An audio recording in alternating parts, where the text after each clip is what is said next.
This week's episode was brought to you by Space Water. Are you thirsty? Spent your last bit of drinkable water on cooling your unstable warp reactor? Give us a call. After all, what good is a small fortune worth of credits if you're dead? Now offering emergency orbital and subspace non-transferable delivery to all clients with an available transponder, docking hatch, and an active credit wallet with a balance of 1 million won per square unvoxelated unit of drinkable dihydrogen oxide resource. Give us a call today. Space Water. You make it rain, we make it rain. Now back to our regular programming. On this week's episode, we explore the powerful and often misunderstood Tulpa alongside its bigger, more human destiny-changing big brother, the Egregore. Somewhere between subconscious patterns and corporate personhood, there exists a realm inhabited by spirits, built from the energetic soup that life produces in its various activities. Co-opting humans as their body, they manage the affairs of our workplaces, corporations, governments, and even our families, and lead us to wonder, what the fuck are Aggregores anyway? And if you'd like to help support The Whole Rabbit and get extended episodes every week along with a bonus sticker and access to our Discord server, please visit www.patreon.com/thewholerabbit. Thank you, and enjoy the show.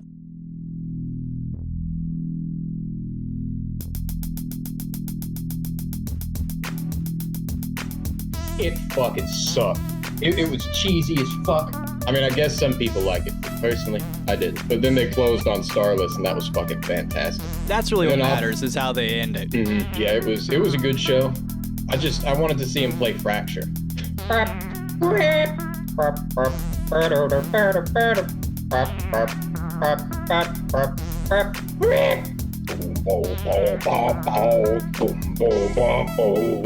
Fracture. Hello everybody, and welcome to The Whole Rabbit, where we don't just play Metal Gear Solid once, Twice, 10 or 20 times to get the stealth suit, and get confused when Death Stranding comes out because it's about a man being pregnant. Nay, we link ourselves directly into Hideo Kojima's Bum Bum because that's where the disembodied chiral goodness flows, from which we inform our Egregore's milk juice with Starman sparkles, because this week we ask and answer the question, what the fuck are Egregores? I'm your host, Luke Madrid, the Hacking Rabbit. Now, I'm joined this week by the solidest snake of the show, Mari-sama, the staple gun psycho. All right. Dr. Dingus, your gay revolver ocelot of the show. It's a shame that I haven't played Metal Gear and don't know what to quote. And Malachor Miller 5, the madman Marmaduke of Marmalade. I tried. He's Psycho Mantis. I am Psycho Mantis. Sorry. It's Miller time. You will not catch me dead drinking a Miller. Dude, how the fuck is it that Miller High Life, their premium product, the champagne of beers, has fucking corn syrup in that shit? Get the fuck out of here, Miller. Mari Who puts sits corn here syrup quietly, in beer? Mari Everyone. sits quietly sipping a Miller Lite. Oh, why? Can't believe you said that shit. Drinking a 40 ounce is kind of like LA shit, I guess. And the forming on. Okay, I need to avoid singing on this show. I can't drink Still Reserve and shit. Like, cannot drink that shit. Is it even beer? No. It tastes like coins. I drank fucking Steel Reserve when the pandemic dropped, and I just turned 21 but had no money.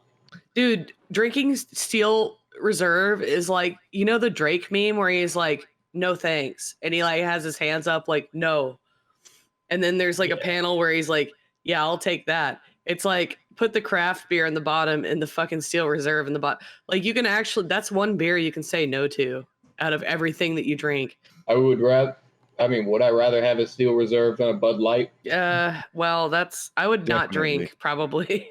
I would put the Steel Reserve up above Bud Light and Budweiser. All right, fine. I'll give you that. Because at least you can catch a buzz. Okay, fine. So I guess that would be like Dionysus being praised while we drink. Yeah, and I feel beer. like you should drink something good, like Dingus says. Yeah, I don't have anything to drink, but I have Adderall. I think Dionysus would like that. As long as you're having fun, I guess.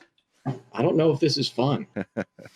I think Dionysus also likes poppers and Quaaludes. He likes it all. Maybe Dionysus is something we should add to the Egregore of the show, because right now it sort of seems like the Egregore to our show, I'm just saying, it's a theory I have, sounds like Thoth's wifey, right? Lives in a library, records the speeches, and decides which way the temples point, which is kind of important because it's part of your national egregory, right? Wait, Mhm. what the fuck is an egregory? See, Yeah. I am happy to discuss this week because, first of all, I learned quite a bit. Second of all, I believe this is actually the magic that I use. Aside from having proficiency with divination, the other magic that I use the most and best is probably related to egregories, tapping into them, playing with them, accidentally blowing myself up with them, and, generally just having a good time. Because, So, what Yeah. is an egregory? An egregore is like a thought form, or almost like a, I don't know, like a thought ghost. Like a What? living fantasy? Yeah, a little bit like that. Anytime, I guess, even like an individual person thinks about something hard enough. Well, we would call that a servitor in our case. But anytime it becomes like the thoughts and musings of a group of people, you develop an egregore. It's like it's like a cult brain. Oh. That's a good way to put it. A hive mind Yeah, behind an Yes. idea of a person. it's like for our New Vegas fans, it's like your magical sect or corporation or religious cult of choice puts together their own yes man. Ah. but in the So- astral, We are gonna get so much done together, whether I want to or not. that sums it up very well, actually. In fact, Really? yeah, it Oh. does. Egregories are in the Bible too. In Matthew 18 through 20, I'm just going to skip right to 20, where it says, "From where 2 or 3 are gathered together in my name, there I am in the midst of them." Yes.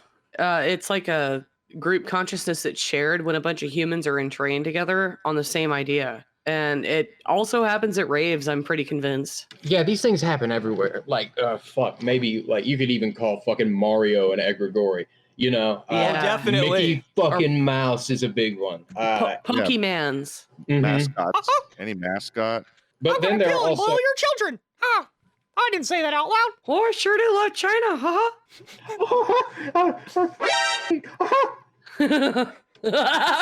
Disclaimer, I don't- fuck That's Disney. too spicy for the pepper, you guys. Shit. Oh, gosh, Mickey, that fella sure has a big nose. I think you should hit the bear trap. No, Goofy, I brought the funnel. Let's get him. And fucking Donald just crawls out the window behind them in a gimp suit. Just fucking ready to fuck. And they all go, Donald, put some clothes on. It's a family show. Yeah, it's pretty funny with that Donald Duck and Pythagoras. Oh, yeah. I love Like, that asking him cartoon. questions. His voice is just wah, wah, wah. That was a weird gateway to the occult when I was still a very convicted conservative Christian. I like that one. And then there's the dot and the line. But anyway, The Jesus Egregore. I mean, everybody loves Jesus. Jesus loves everybody. Well, that's the thing. These egregories or egregores, they can combat and fight. So that's why if you have a really fundamentalist Christian household and they like walk in on what Donald Duck with a pentagram on his hand, Yeah. right? And he's doing this Pythagorean secret Masonic religion they're trying to get your kids into. I mean, part of esoteric orders is that they have an egregory that you are connected to. And so from the beginning, like if your family's in the Masons, you might end up in the Demolay Society, which helps connect you to that egregory. And then, I like, guess- so like, sorry, go ahead. Well, while we're here, I also thought about this. I think about this fairly frequently. Even if you don't have a cultural history, and I'll address gods here as egregores, I don't necessarily think of them as such, but there are still egregores and gods that are accessible to you, even if you don't know your cultural background, or it's just been watered down over time. I find that for Americans, the Greek and Roman pantheon work very well because it's in our cultural DNA. Mm-hmm. Even in Washington, D.C., you see like these kind of Enlightenment era, Renaissance called style Greek building. Neoclassical architecture style. Yeah. And even in the White House or the House of Representatives, I can't remember which, if you look up in the dome of that building, like in the central, whatever fucking room that would be in. Yeah, the dome or the yeah, you're right. Yeah. It makes an eye, right? An eye shape. It does, but also features a very large mural of the founding fathers expressed as Greek gods, or Roman ones for that matter. And Oh, they're all yeah. looking down on you in the dome. Yeah, that's exactly what we're talking about today. Okay. Are you ready to die for your country? I forget what the fucking Mr. Gutsy says. Are you ready to die for your religion? I am going to enjoy killing you as a personal favor to Uncle Sam. So before we get too far, we should probably mention that the term Egregore means spirit of a group from the ancient Greek substantive egregoros and means wakeful. So that eye that you mentioned looking down, that's a one-to-one relationship there. Yeah, because the watcher, the angel, right? Meaning watcher or angel in the book of Enoch. There, in that book, the Egregores are seen as an angelic being. So I would argue that they're almost like a higher self of a group spirit or a group consciousness. So it would be to guide a group. So groups often speak of their leader confidently, positively, usually in veiled terms, espousing a sense of connection between members of the group.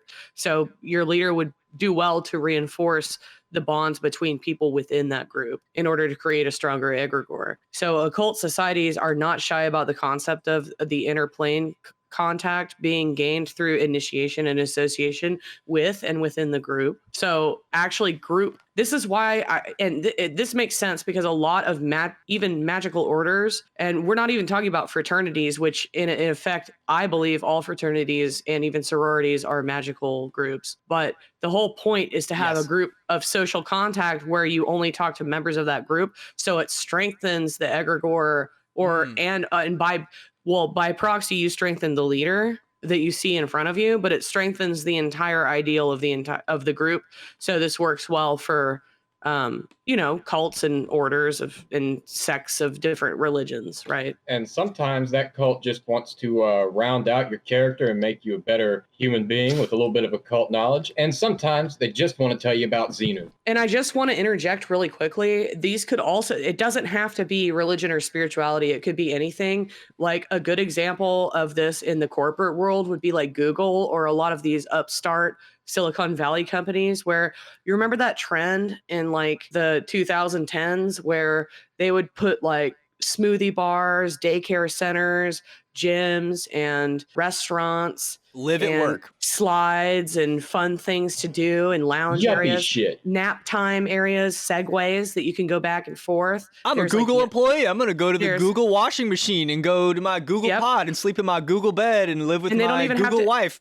They don't even have to go home. And when they do go home, guess what? They take home a Google chartered bus. So every time they do anything, I mean, it's very 1984 in that if they're not in their own apartment that they rent, they're pretty much on Google campus the rest of the time, or they're on a Google property like a bus or, So that's kind of creepy. And that fact that, like, remember that this doesn't, just because, even if you're atheist, just because you're atheist doesn't mean that you can avoid this kind of manipulation. No, absolutely not. You're gonna have to deal with it if you go to a workplace at all. It's not just Google; it's anywhere. And some egregores are more powerful than others, but some are more benign and gentle, I'd say, and more natural feeling. Like if you do have good, when you have a good workspace and everyone works well together, and you guys have, team building activities that you do outside of work, or you hang out outside of work, that actually strengthens your work ethic when you're working together. Yeah, if you like the people you work with, Yeah, and that's important, and that's not a bad thing. So it's not always a bad thing either. But yeah, I do want to produce good things for the world. I do want to briefly discuss, like, there are so many corporate egregores, and some of them are more obvious and some of them less, but there are a fucking lot of them. My dad used to work for the Chick-fil-A headquarters when I was a kid here in Georgia. Oh, wow. And those people are fucking creepy, dude. They loved Truett Cathy. My pleasure. My pleasure. Yeah, that creeps me out. And then the one that I can more easily attest to is having worked at Quick Trip, which is like these like a regional gas station chain around here, or convenience store, or whatever the fuck they want. I fucking love them though, not gonna lie. Racetrack is better. I know, but QT's fast as fuck. Yeah, they are, but fucking. Like the employees there who would hang on and actually got into like full-time positions and got up into the management were different kind of folk who were unnaturally enthused about Quick Trip. And the way they talk about Chet, they don't talk about they don't talk about him as the company president. They talk about him. They refer to him by his first name, Chet. And Chet wants you to say good things about him. So he'll do some wacky shit like taking a picture of a gun with the middle finger and sunglasses on. But I can't wear my goddamn hair past my ears, and I have a 5 head. I'm sorry. Yeah, corporate egregores. Yeah, Chet. Fuck I'm you, s- Chet. I'm sorry, I like QT. And I'm but sorry I you know do what you too. mean. I know what you mean though, because the managers are always like golden retrievers. Do you agree? Yeah, I can absolutely see that. Okay. They follow everything like to the letter. And they're really enthused and excited about it. I'm not a very enthusiastic person in Me general, neither. so it really creeps me out when I see somebody who's like in an aroused state of enthusiasm. These people are so desperate that they actually remember me and they know what I want and they ask me how my day was. That's how crazy they are.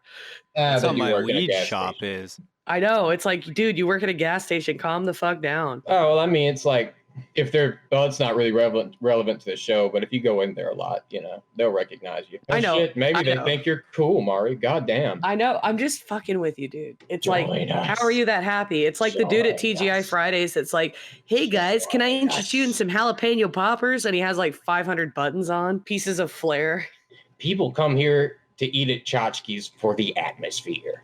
Before we get too far away from the corporate egregore idea, there's a good quote from Codec Call at the end of Metal Gear Solid 2. Specifically, this one part, you get a phone call from a rogue military AI that's controlling the internet and all the wars in the world, basically. And he says, to begin with, we're not what you call human. Over the past 200 years, a kind of consciousness formed layer by layer in the crucible of the White House. It's not unlike the way life started in the oceans 4 billion years ago. The White House was our primordial soup, a base of evolution. We are formless. We are the very discipline and mortality that Americans invoke so often. Shit. How can anyone hope to eliminate us? As long as this nation exists, so will we. And then your character responds like, he's like, all right, cut the crap. If you're immortal, why would you take away individual freedoms and censor the net? And then it Sorry. replies like, don't you know that our plans have your interests, not ours in mind? That's kind of like what a corporate egregore will tell you. You know, we're doing it for you to like, this is your sustenance. You're making the money. That's why we don't have to pay you that much. You know what that reminds You me should of, be though? happy to design games. Yeah. Blizzard. You know what that reminds me of, though? It's like how nature is harsh. Hunters argue that they should be able to hunt because deer populations get out of control, and they do. But it's like, is it really their place to kill the deer? Where are the wolves? That actually happened somewhere not far from me about 20 years ago. They, for some reason, they stopped hunting deer. They put a lot of restrictions on it. And Red Top Mountain here in Georgia, the deer had gotten so overpopulated that they actually completely overgrazed like the entire surrounding area and the mountain itself. And the sides of it were bald. Like you could see the stones and shit. And all the deer starved. They all starved and started dying of disease too. Like even now they have like newer deer diseases like cervine wasting disease, which makes them look like zombies. Yeah, shoot deer, eat them. It's good for you and good for God. I'm sure Artemis is happy with this. So in the same way, those deer are so happy to feed on that side of the hill, but it causes all this ecological imbalance. The AI at the end of Metal Gear Solid are saying, you're like those deer. You don't really know how to control yourself or limit yourself. You're essentially children. You don't have a bird's eye view of how what you are adding to the bigger picture is affecting evolution. You lack the specifications necessary to exercise free will. Yes. That's what he says. I can usually do Roy Campbell, but like it's mostly in the way you end the sentences. I didn't end it right. But yeah, that's what they say. Mari's not about that, right? What? All that stuff, the censoring and the... Not especially, no. Yeah, that's why you're Solidus. Oh, okay. If you played the game, Solidus is the one who leads the Sons of Liberty. I can't who's play the trying game to stop because the I'll- Egregores. But I die. Which is funny because the Sons of Liberty itself is sort of a national Egregory, which is why you see just play the game. Are you calling me a proud boy? Oh, Yes. Yo, okay, I'm sorry. Just brief aside. There are some of them that actually have trained in a militia, and I'm going to go ahead and say that I don't agree with. I am diametrically politically opposed to the interests of the Proud Boys. However, most of these people are just fucking silly, dude. Like they're just fucking LARPing in a yellow shirt to act like they're tough. I mean, but they haven't yeah. been formally trained. They have like a silly ass fucking big gun with them, like a Taurus judge that can't reliably shoot. I mean, at 7 that's yards. an egregore. Totally. The Taurus judge. yeah, it makes me think about like ancient warfare. That's such an interesting topic. I always just imagine like, you know, the throne of Mars or Ares like forming in the clouds, like the fog of war, and like the blood that rises, you know, in the heat of battle, it it summons them, as the And- offering, and they're Dude, just sitting this- there. In they're those just sitting there times, watching everybody die, and they're happy with that. Bro, I have an interesting. But history repeats itself because the same pattern happened with the Spartans and Athenians and the Druids and the Vikings. Well, It's like the same shit over and over again. anywhere. I'm sorry. I get excited about this. Okay, go. All right, so war gods are really one of the most common types of gods or egregores because everywhere humanity exists in more than two groups or less, really, people will engage in warfare. And at that time, war is a terrifying prospect to us now. But back then, things were different. People would march in columns and rows, in battalions, trying to keep like an organized rank and file force to stand and march against the enemy. You would stand elbow to elbow with other people who may or may not have been trained to properly use a sword and defend against attacks. And then, of course, when you're not shooting somebody and you're cutting them open in the stomach or stabbing them, much more blood spills out. And it doesn't take long until you smell the blood in the air and you see it in a mist around you, and it mixes. It's thicker than water, and it mixes with the clay to form some like horrible sticky mud. And the guy who's killing the most is like the high priest of all this ritual. And Fucking especially great. scary because he's doing it with his hands. Yeah. So you're talking about bloodlust, basically. Yeah, like this is really a difference, like a significantly different kind of battle, or it would have like a markedly different psychiatric effect on somebody. Well, another thing too is if humans see other humans doing an activity, they all do it harder and better and faster and stronger. Like that's an actual psychological reality. Thanks, Daft Punk.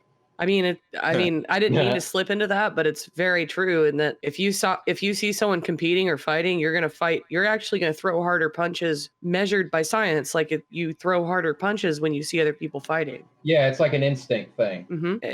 And you don't really notice it, but it's true. Or like how women lift up a car to save their baby. It's like the baby is a lot more than just a young human to them. It's their entire. It's an egregore of their entire future after they die. So it's a survival thing. Yes.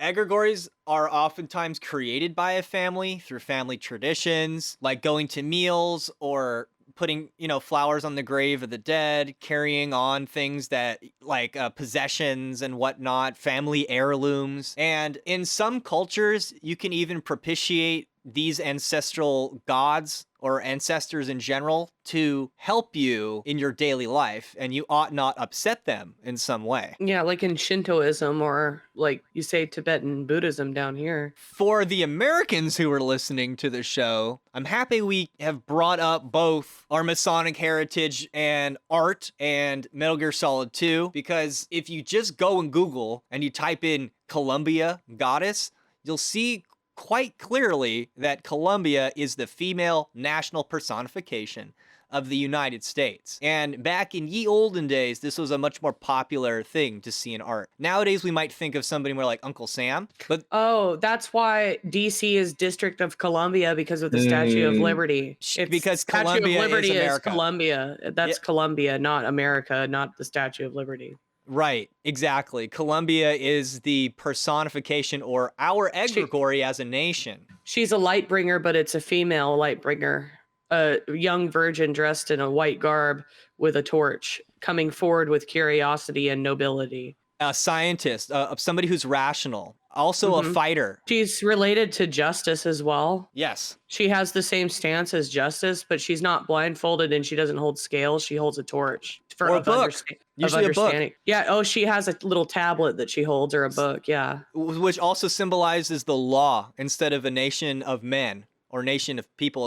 It's a nation of law under which all people are equal. Supposedly. Yeah, you can tell a lot about their society from, I would say, like just their chief egregore. And she's a lighthouse too, as in that she's signaling for people on rough waters that here's a safe place to land. Avoid the rough rocks. Oh, Yes. she's even depicted with a Fijian cap on, which is Mithraic, Mithraic stuff. Thank you. Very interesting. And then, don't forget about also Starbucks is an egregore. She has a goddess. She's a goddess. Malusine. It's And then Uncle Sam is definitely one as well. Goddess of $3 milk foam. I'd argue that even Rosie the Riveter would be one. I think so. Yep. She was especially important to the women who were working those jobs at the time. That was like the start of feminism and the suffrage and like not suffrage but the women in the workplace. That's the first wave of feminism, civil rights movement. Oh, say, can you see as the dawn's early light, what so proudly we hailed at the twilight's last gleaming? That's all Luciferian shit, man. It's in the Star-Spangled Banner, you know? At the rocket's red glare, the bombs bursting in the air gave proof through the night that our flag was still there. It's all war and rockets. You know, that's why when we celebrate our, quote, independence, you know, we like to set off fireworks and explosions, and there's almost no fucking way to stop it. And the neighbors complain on Facebook and Nextdoor, but they can fuck right off because we only have a few times a year where we can blow shit up in our backyard. Yeah, seriously, just fucking suck a dick. I don't care that your dog is scared. Fuck you, just hug it. Or eat it. But Messed up. It disrupts the squirrels and the birds. Whatever. It's one day. This actually feeds into an interesting discussion we'll briefly touch on about the difference between American history and American mythology. America has an egregore, and it teaches its history like mythology. Like when I was in school, I always got these romanticized images of what we did during the Revolutionary War. And the Pilgrims and the Indians were also like cartoons. Oh, we're our best friends. We give and them romantic blankets. paintings and displaying of America's great power. But you never really hear about like the extreme struggle that went on through that time or the amount of failures that there have been in America. You know, it wipes away all the grit and gives you some emotionally charging kind of story. Or like a genocide that dwarfs the Holocaust. No, the Magna Carta is the exact same thing as Manifest Destiny. Like how so? Europe's idea that, oh, if we discover a land and they're not civilized, then we have claim to it. That's the Magna Carta is like, okay, well, we agree if you land there first and there's no colony, we get it. That was Europe agreeing to the new land. And then the Manifest Destiny is the American version of that, where it's like, well, we need to go out west and find, you know, and then the gold rush happened. Like once the Oregon Trail and all the pioneers went out there, you know, and then we took Alaska after we went up through Canada, and the Inuits were like, no thanks. So we just kept going. And the French were like, we already have this land. And so we just kept going. And then we got Alaska, and then Hawaii was like, yeah, I guess, because you like fucked up everything and killed our king. So I guess you can like. You can stay now. We could be a state now. So it's like we have the same, like I said earlier, the same thing in history keeps repeating itself, but it just changes a mask. It changes a mascot. There are really for the justification. There are really only so many ideas that are there to be expressed. And this is something that I bring up frequently. It's something that I believe. We really have like a limited amount of things that we can talk about, embody, symbolize, so on and so forth. Like there are only so many human experiences. That's why we can narrow down our life experiences to a 52 card deck or 70 or whatever, the tarot, you know? Oh yeah, but the ways that can be expressed, the ways that those events can play out, can just kind of creep up out from other circumstances are infinite. And so these things change their form over time to represent their new circumstances. I agree with that wholeheartedly. I think sometimes pop culture, like I'm sure Mickey Mouse is somebody, but I can think of a better, like almost all our superheroes that we like the most are based on some more like traditional superhero. Or like a god, I should say. Like, hey guys, Marvel isn't very American anymore. Or what about something like Che Guevara? You see those shirts everywhere, but nobody knows what it means. Nobody knows what he did. Yeah, and then you see, like we're going to talk about the Tibetan Buddhism, but like, have you guys seen all the Buddha statues that are just sold everywhere? And it's just always, and then there's like laughing Buddha and meditating Buddha, and there's skinny Buddha and fat Buddha. These are bought by people who may not even necessarily be spiritual, but just them persisting in our culture is. Yeah, it's really interesting that and that's what I'm saying is a lot of times, even if it's meaningless, the way that people spread it around, that to me means that it has a strength that's outside of its original purpose. So it's spreading virally into other parts of the human psyche by doing that.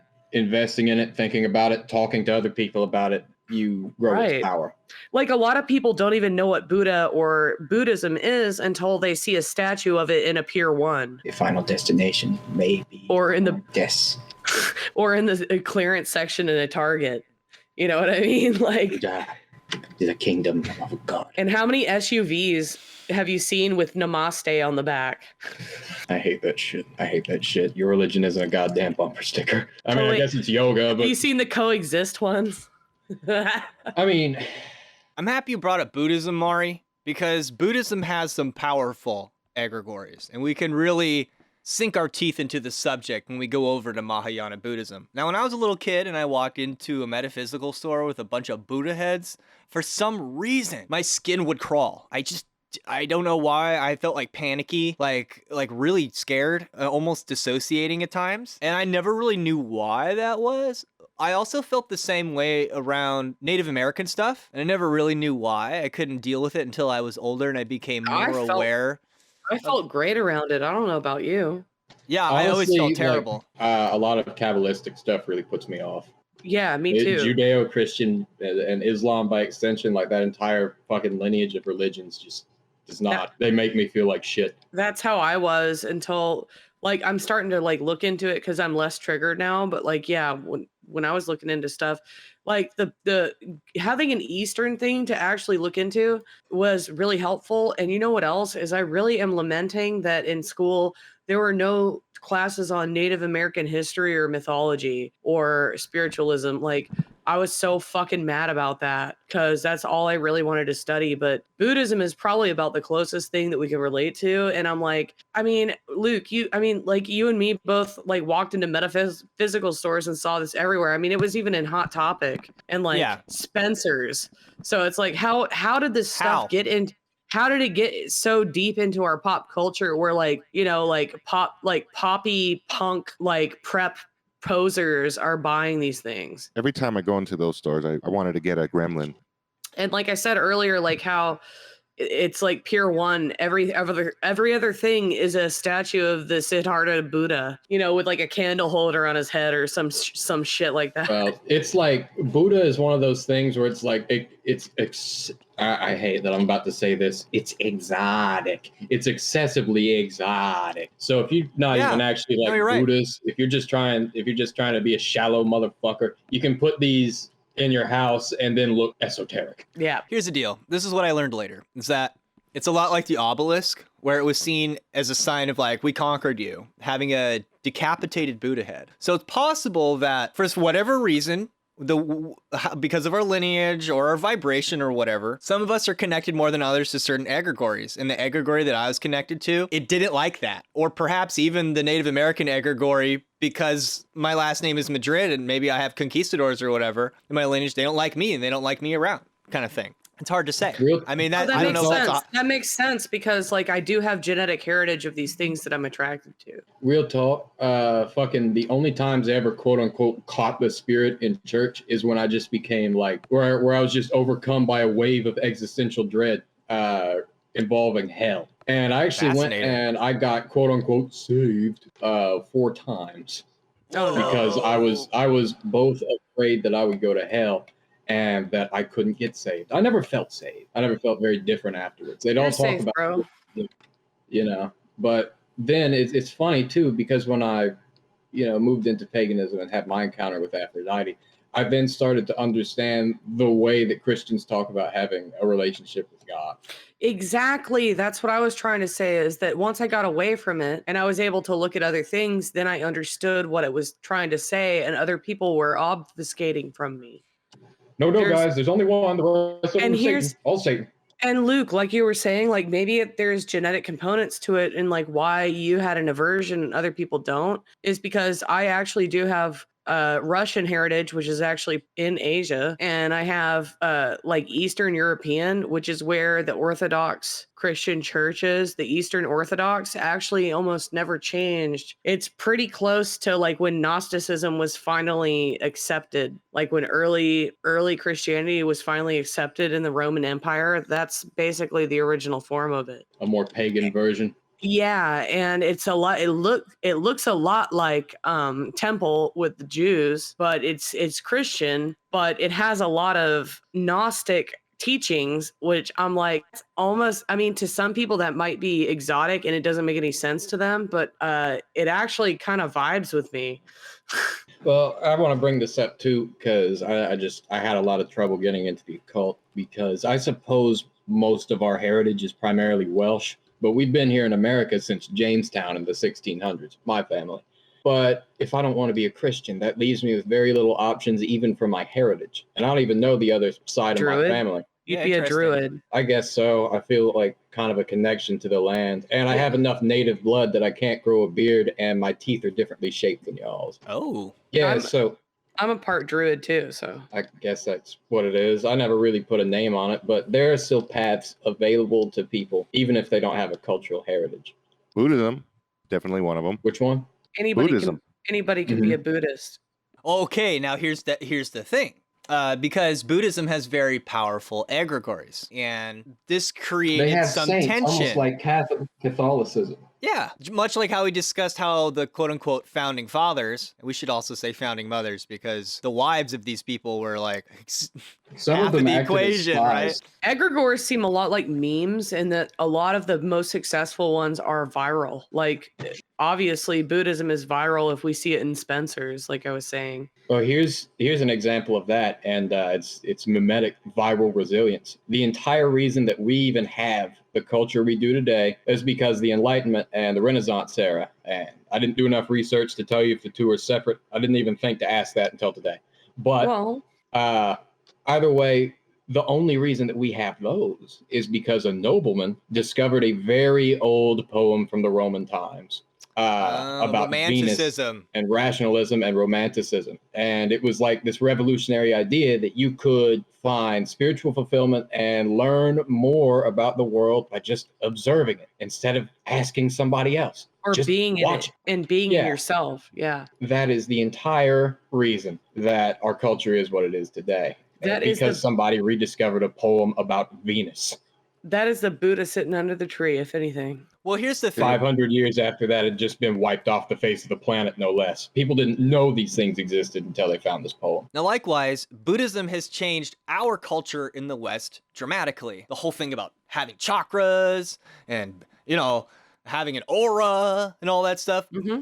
We have to thank Helena Blavatsky and the Theosophical Society for that. It became something very popular to get into. This included the family of Alexandra David Neal, who was a linguist, a French Orientalist, practicing Buddhist, and a woman of adventure. She first traveled from the West in 1895, met with the 13th Dalai Lama, and underwent extensive training, mastering the art of Tummo, or the breath of fire, becoming a Buddhist authority in her own right. Oh, I know what the breath of fire is. It's actually a meditation technique in which you belly breathe extremely fast. And I think you And use some kind recount. of, there's some kind of pattern you use with your nose. And I know that there's different patterns for different things. If you do this properly, basically what you're doing is hyperventilating and you can get really high. This is called Tummo Meditation. Look, she was Yes. good at it. But Like, there so are- good at it. The other people were like, oh, shit. But you can hype yourself into these states was of, like of Wim Hof. disassociation. I mean, it's like really impressive what they can get there really fast. Yeah, Kundalini, like some of the dudes can just make themselves bust. Hey, here's By some breathing. crazy shit. She was the Oh, Yo-Yo yeah. Ma of Tummo. Here's some crazy shit. This is I saw a Chinese practitioner, maybe Taiwanese, I don't know. He was doing some kind of Qigong Tai Chi practice, and he, at the beginning of the video, packed his mouth full of sawdust. Woo! Like full, densely full, like it was almost like a solid block. And I forget what he did, I've but seen this before. he might have put like a dent or a hole in it in the middle, but he Yeah. starts his exercises, and then before long, that sawdust actually fucking starts to smolder, and then eventually they start to glow, and he puffs out little bursts of flame from it. Yeah, he's holding his ear open and he's got like a fan, and it's like if he's breathing through his ear. Yeah, like I don't, maybe the sawdust was treated with some shit, but I can't imagine any way that he lit it on fire from behind his throat. Well, just getting This high is a body. master of elements here. This is like the Focusing. Avatar. focusing I'm still energy. skeptical of it, but I kind of think it was real. I like that. What? real or fake, it has something to do with egregores. For one, Okay. many people that practice that sort of stuff will not show cameras or expose people outside of the culture to it because they don't want to offend the egregore, which is possibly empowering them to do it. And second of all, if they are faking it, it is in order to get more people to invest belief and worship in that egregore. Oh, they're like the Superman without in a place where there's no movies. George Dillman and the No Touch Knockout. They're like This is it's like a superhero or a Hercules that inspires people to do their best. Well, I can think of When it's unreal. martial artists, those masters. yeah, all this these actually. people to Oh, bro, agree. Malachor, like have you seen the martial artists that like the MMA fighters challenge them to shit and they're like they puss out and stuff and they lose the Yep. fights and then whine about it and get the ban from the They get martial shit art. beat out of them. Yeah, Great it's sometimes. hilarious. Well, Egregore is actually interesting too in the subject of martial arts, particularly with people trying to build up themselves as an Egregore. There's a man by the name of George Dillman who was once a successful and skilled sport karate black belt. He went on to take kind of like that fascination with Eastern mysticism because, I mean, in the fucking 70s and 80s, people in the West didn't know jack shit about what happened over there. You could tell them anything, they believe it. So he starts training fucking key blasts and no touch knockouts. And of course they don't work. There's a fucking Discovery documentary on this guy where he said, well, it didn't work on the scientist because, you know, like it really has a lot to do with your positioning. Like you can push one toe up and then keep your tongue on the roof of your mouth, and that'll totally nullify its effects. He has an entire fucking dojo of people that he can get to flop on the ground and fall over and fall down in fucking choreographed waves when he points at them. And they believe he can do it. Yeah, But he it's can't. definitely an egregore. Well, creating. This actually lends weight to the idea that it might be real for them, and that they maybe it are might be- actually being tossed around by some spirit. And like, Okay, but as a fucking martial artist, you can't just dude, tell this people shit to go out in the world with that shit. This shit No. reminds me of Dragon Ball Z or Dragon Ball. It's like, you know, the spirit bomb where everybody prays and it gets bigger and bigger. It's like the same thing. This is probably just a visualization technique that they use and they try to convince it's like the Jedi mind trick. Like you saw a giant ball of fire. Like they're trying is a nuke. they're trying to use their will on you to make you believe that you saw that. And it works on, that's why they don't want cameras and outsiders, because it works on the people in the fucking village because they just stare at the sky all day, you know? Some of it- but Some of it is legitimate Jeez. trickery. no, I mean, but it is, but I'm saying that it's few and far between. And there's a lot of gurus that claim to be able to harness these powers and to be Buddhas in their own right, but they have no such power. And they're basically just, and I don't, like I said, like, you know, stage magicians, illusionists, and card trick guys. It's like, you know, illusionism is a type of magic. I'm not shitting on illusionism at all, but you should be upfront that you're an illusionist, right? That you're not a miracle worker or a prodigy. I don't know. That's my outlook on that. I'm sorry, this is the last thing I want to say on the subject, and it goes back to George Dillman. In order to make people believe him, he once said, yeah, I once knocked a guy out in one punch, professional fighter, MMA guy. And this was somebody who showed up on Joe Rogan's podcast. What he actually did, fat ass, fucking pudgy ass George Dillman walked up behind this man, punched him in the back of the head, That's bad. which did knock him out. And then he ran away full speed and started bragging about it. Fuck this motherfucker, man. He's like a villain He's not. in like a whack B movie. I mean, this is really like interesting to plankton. watch, though. He's like plankton. it's said that the mystics of Tibet consider that gods and demons, paradise and hell exist only for those who believe in them. So, this is according to the rules of magic. Although existing in a latent state, the god created and kept alive by the imagination of the masses has power only over the man who comes in contact with him, right? So it's in the same way that a filament is necessary in order that the electricity dormant in the storage battery can cause the light to appear in the apparatus. Now, a common idea within the schools of Tibetan Buddhism are the Tulku and the Tulpo. Mind being able to create a thought form that can gain a certain amount of functional vitality and longevity for a certain purpose. They're considered a common belief, and there are stories about them everywhere in Tibetan culture, and in some cases, sound quite familiar to Shinto yokai, who just generally cause problems and tragedies. This may also remind some of our listeners of something that they're likely to have come across before. This is where you get the word tulpa, which is kind of like an imaginary friend, but I suppose a little differently. I don't know. I don't have any.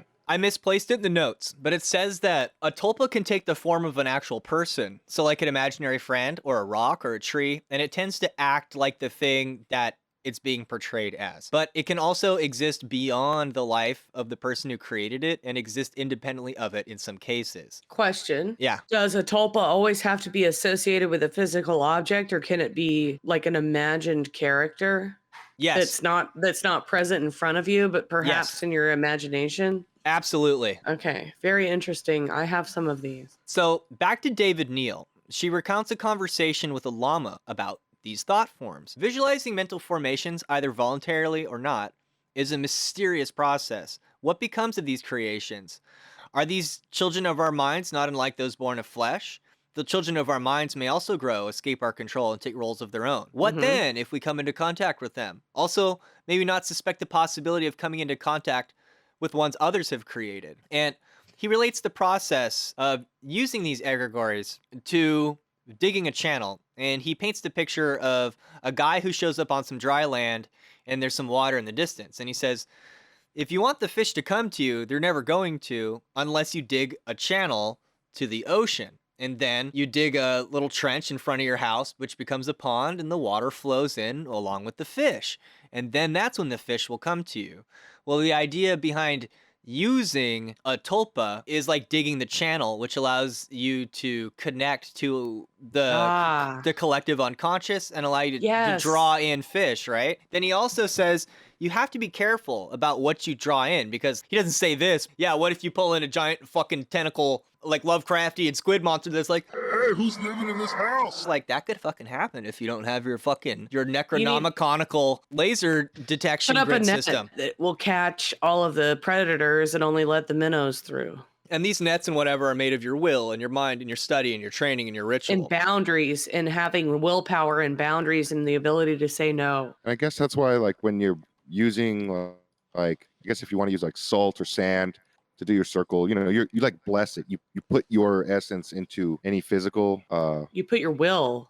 Yeah, your will into any physical tool you're using, and it's like, you know, when you're using your dagger, you're slicing through the astral plane too. It's not just like some physical thing. Well, it's also like it's a tool in that it's like, as an artist, a lot of artists need to have a term TOS, or a terms of service. So it's a contract that people agree to, and they're like, oh, I'll make like 2 changes before I have to charge you more money for that. And it's like, that's the thing, is like, you have to put up some kind of contract or boundary and be like, if you cross this boundary, I have the ability to obliterate you. And that's your protection. That is your protection. In my avatar form, you know, like my headless, crazy, shining armor guy that I am in the astral world, you know, your perceived image of your spiritual self. I have I have like multiplicity of them. But yes. But Luke, you said that these things could attack each other, like Pokemon? They fight each other a lot. Sands. Dude, you know when you feel conflicted, like, oh man, I want to do that thing, but I don't know, I don't want to piss them off, and I feel like I should do it the other way.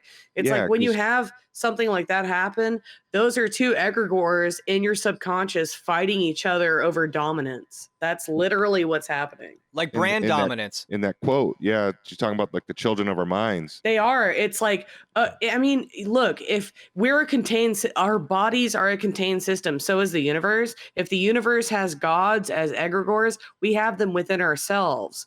Our emotions, our feelings, our dispositions, like, you know, when you're in a good mood and you have a certain personality, and then when you're in a shit mood or you don't want to see people anymore, you have a different personality. That's what I'm saying, is that you have characters that you put a mask on depending on what situation you're in. Those are characters that are playing within your head at all times. It's not that the mask. I'm not saying that you're schizophrenic, but what I'm saying is schizophrenics maybe are more sensitive to that, and they disassociate a lot more than we do. But at the same time, you do have these different characters within yourself that are constantly warring, oh, what's the right thing to do? What's the wrong? I want to do the wrong thing. How bad is it for me to do the wrong thing? And then they argue. It's like the devil and the angel on your shoulder. It's literally, these things are a personification of your inner voice. And not to say that your inner voice is particularly singular. You might have other contradictory thoughts. If you want to take it to Jungian psychology, there was this concept that he had of subpersonalities, and that each person is actually made up of a group of subpersonalities, and that there isn't much of a cohesive self. You just have different potential expressions depending on. If they do teamwork, then you're a full person. If they all hate each other and they want to be separate, then you have schizophrenic or dissociative identity personality disorder. I tend to think of myself as just a bank of experiences. I have an answer. I don't know if it's an answer. I have a reply. What do you think? To all this and what Malachor said. He said, can they fight? The answer is yes. And this is why Tibetan Buddhism is interesting to look at. Because when the Tibetan Buddhists showed up, supposedly the bone spirits, which were, essentially yokai, or essentially earth spirits. Pokemon. Spirits of the land. Spirits of the Animal land. spirits. And Egregores can also be spirits of the land. That is something Egregores can be, right? These spirits supposedly were obsessing and dominating and oppressing the lives of those people there until the Buddhists came and they bound the bone spirits to the Bodhidharma. So what does that mean? Sorry. What's So a they're like- Bodhidharma? Now, almost by studying this, I've learned maybe a little bit more about it. So it's the will of the Buddha. It's the Buddha teaching. It's the Buddha way. So they've taken the demons and the spirits that plagued mankind, and they've kind of contained them in a way in which we can harness their power Yes. and basically farm their energy for our own means. Yes. Kind of like Solomon. Yes. Or a slime farm. Yeah, you could say that this is also the basis of Solomonic magic, yes. But we're not even there yet. We're still just over in the east right now. Got to grind on those demons before you hit the boss. Well, that's the thing, is these people, through their meditation, their training, their rituals, however they had extrapolated their universal knowledge out into practice in reality, they were able to bind these spirits and redirect them towards the Bodhidharma. What does that mean? It's like, well, they'll still get some representation within the religion, and they can still exist as spirits, but now they're like employees. Now they all have like little dominoes, patches on them, on their little hats, except it says Buddha, and specifically maybe Tibetan Buddhism, because actually early in Tibetan history, there was a deity essentially, or a demon, like a protector spirit, that watched over Tibetan Buddhism and is like actually would stop other sects of Buddhism from starting up and would defend this sect of Buddhism from the outside. And at some point, the Dalai Lama, especially in exile, was like, we got to stop worshiping this god thing. And then the extremists who worship this thing is like, that's like the Tibetan character, like you're the offender, And so these egregores within their own religion can actually fight themselves, and it's a part of Buddhist politics. In Tibetan Buddhism, there are rituals to tap into these forms, known as Dumpapo. Dumtab is the Tibetan word for the Sanskrit term sadhana, often translated as practice or sometimes liturgy. However, as David Neal points out, its literal translation is means to success or means to accomplish something. There are 4 types of rites, or dubtab. To use these powers, they are channeled from the great beyond. Okay, let me try that. Excuse me. There are 4 types of rites, or duptab. To use these powers, they are channeled from the great beyond, and they're all a bit different. The first one is gentle or pacific, Shiwa, for obtaining long life, health, and good fortune, and it's pacifying in nature. The second one is expanding, Gyespa, for obtaining wealth and fame, and is increasing in nature. It's interesting that Buddhism has spirits that would help you attain desires. But Tibetan Buddhism actually does have a significant left-hand path bent. Well, the interesting thing is that a lot of the times the approach to the desire is psychological and spiritual. Like the first focus is on your mind and your perception rather than what you actually do, which can be harmful, yes, but at the same time, you don't necessarily need a physical stimulus for that. You could do like, I mean, you could do thought crimes, I guess, is what you would call it. Thought crimes. Anyway, Yeah. so the third one And is learn from that. thought crimes. The third one is potent. Wungawa, I don't know, for obtaining influence and power. It is magnetizing. The fourth one is terrible, tagpo or drogpo, for obtaining the power to cause evil, to kill or destroy in whatever manner by occult methods, and is considered wrathful in nature. That's cool. I think a lot of the time, like, so that these things aren't that scary. I think a lot of times in these kinds of subjects, when they say kill somebody else, like with a curse, I don't think it's like a physical one Well, all the time. I think people can be killed by curses. I think yes, duh, but at the same time, you could also use terrible or a drogpo power on, say, like if you're a gardener and you really hate weeds, you're going to feel wrathful towards the weeds. You're going to want to kill them and cause evil to them and pull them up and like hit them with fire and stuff, you know? That's what I'm saying is like there's an appropriate time for that, but you don't do it all the fucking time to like random people. Yeah, if you tap into these energies and don't control them, they'll control you. And it's important to mention that these beings that are evoked by Dupapo are not random. They're well-known gods and demons that have been worshipped and propitiated throughout history. Once again, this is another connection to Solomonic magic. It would be accurate to say that the more proper practice of these rituals involves binding these current beings into a constructive and will by the focus of the magician, not to worship them. The blind worship of gods of this sort is looked at glibly. Now, I've said none of these words correctly thus far, so you shouldn't be surprised if I get this next one wrong. In the Brihad Aryankopanishad 1, 4, and 10, which is regarded as prior to Buddhism, we find these words: "Whosoever worships a deity with the thought in his mind, he is another am I, does not know, like a beast, he is used by the gods. As verily, many beasts maintain a man, so every man maintains the gods." We're food. You're food to me. Haha. My friend, that, never mind. Fuck it. Oh, he's in love, guys. Yeah, a little bit. So cute. Jesus, Mari, don't... Okay, remember how he said there's no crying in the whole rabbit? I'm not crying. I'm like, my heart's swelling. I'm like, oh, these little rabbits. Love. There's no crying in the whole rabbit. There's a lot of loving There's in the no whole crying rabbits in the because whole rabbits rabbit. love to fuck. Yeah, because when he said that, me and Mari knew the Egregore well enough to be like, no, there's lots of crying in Mari, the whole rabbit. what? This is... What? Rabbits? What? They love to make love. Face down, ass up. That's the way rabbits fuck. That was a shitty joke on my part. I mean, it's so cute. I'm just saying you're a rabbit because you're in the whole rabbit. Yeah. I'm not saying that you're horny like a rabbit, but I'm probably... I mean, you're young enough.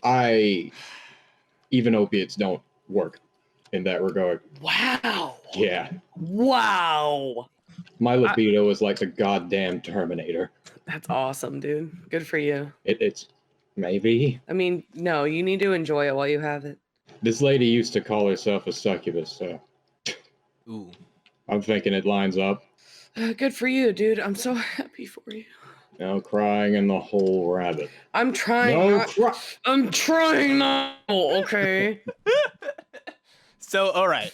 Now, to wrap up the free show, we're going to finally define what a tulpa is and how it's different from a tulku. Now, a tulpa is ephemeral and may take a human form, right? It can take any form you can think of, like a man, an animal, a tree, a rock, a computer.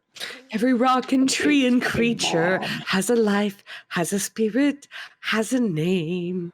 And basically, like I mentioned earlier, these things can break off and become their own independently acting being. Sometimes they die when the magician who created them dies, right? But sometimes they go on to be, that's how we've discussed them thus far. But we introduced the term tulku earlier, and tulku is different from a tulpa.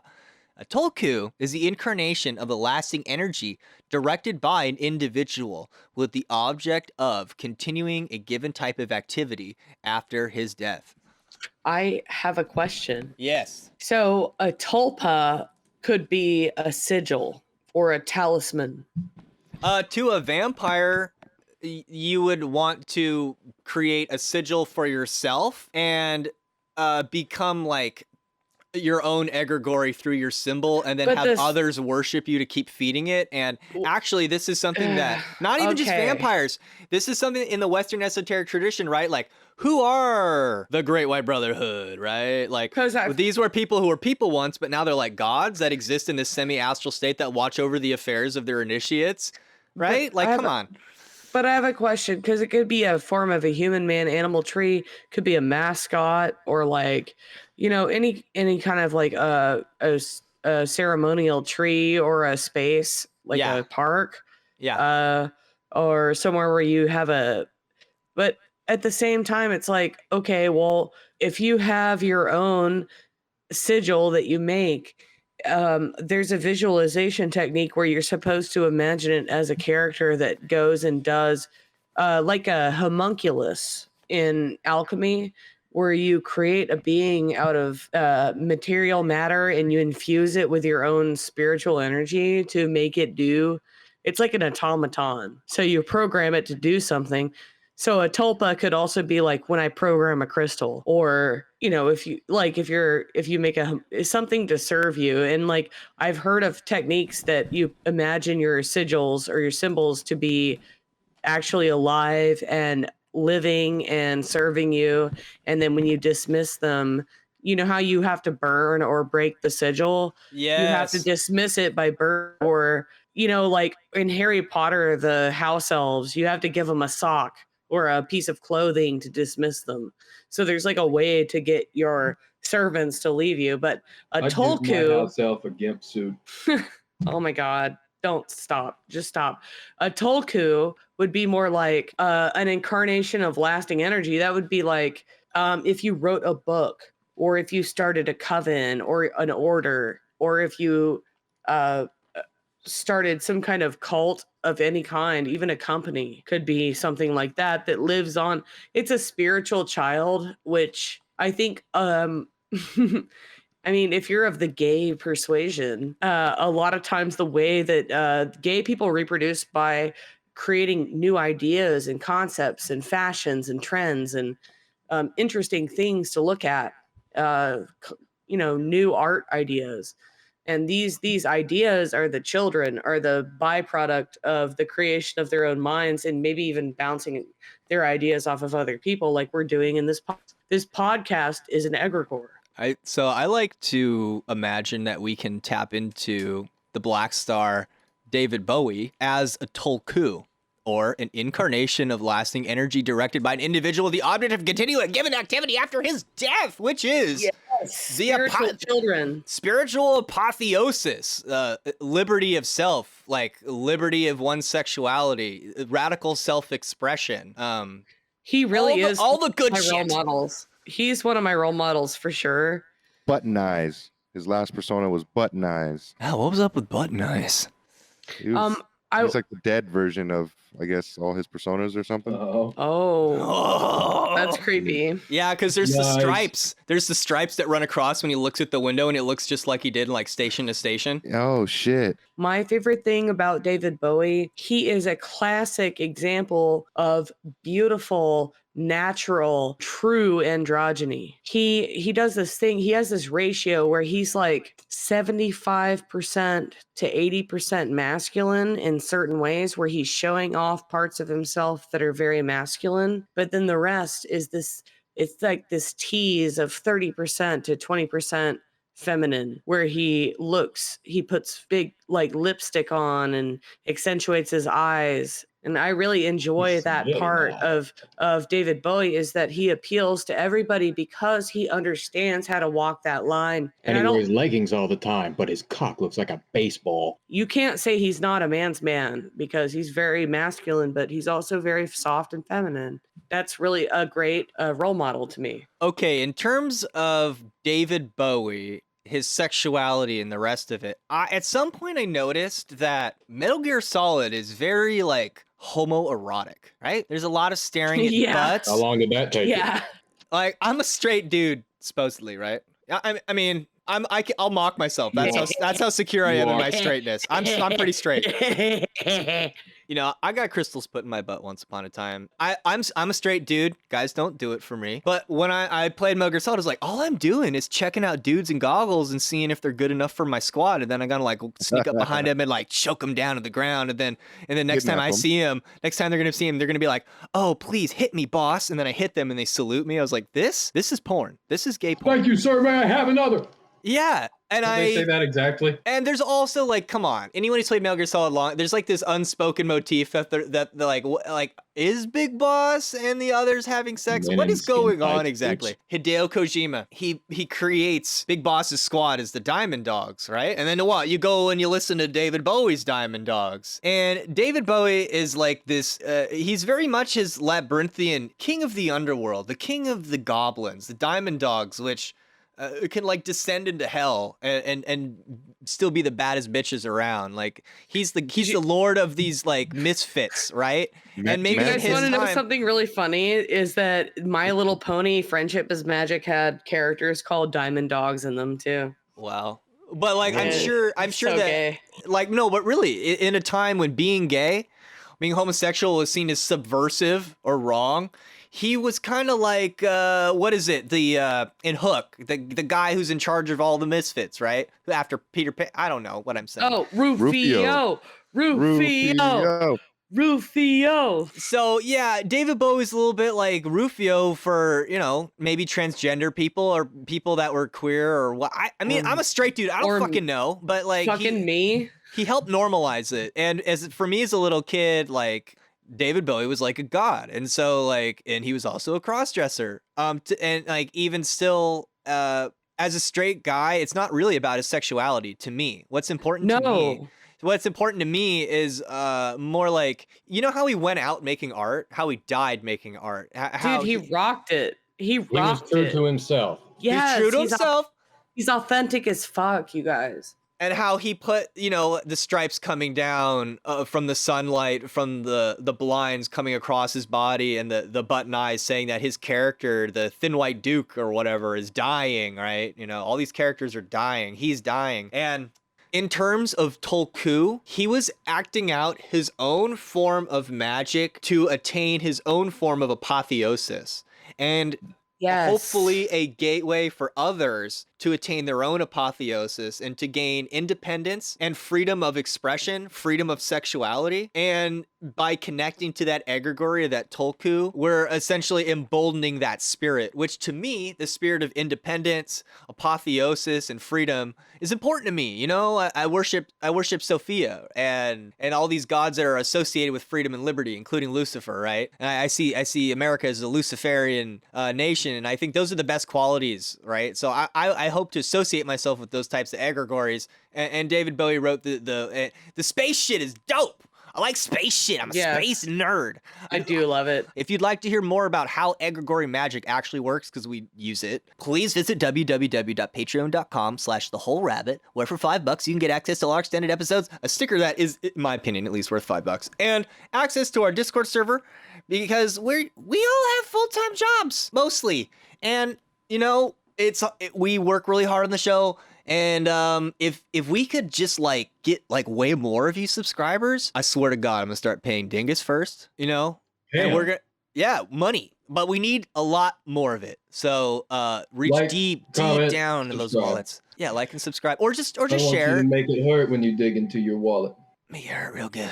Can we play a Sarah McLachlan song and I'll talk about how cute and poor and hardworking Dingus is, and he just needs a chance. He needs to get his leg up on the pile. And if everybody can just pitch in, we'd all give Dingus a paycheck. Sure, but I'm gonna go out and smoke starting now. Bye, folks. See, everybody donate $5 to the Patreon and eat carrots and shoot lasers because Dingus you need to pay for his smoke break. I only smoke when I'm on speed.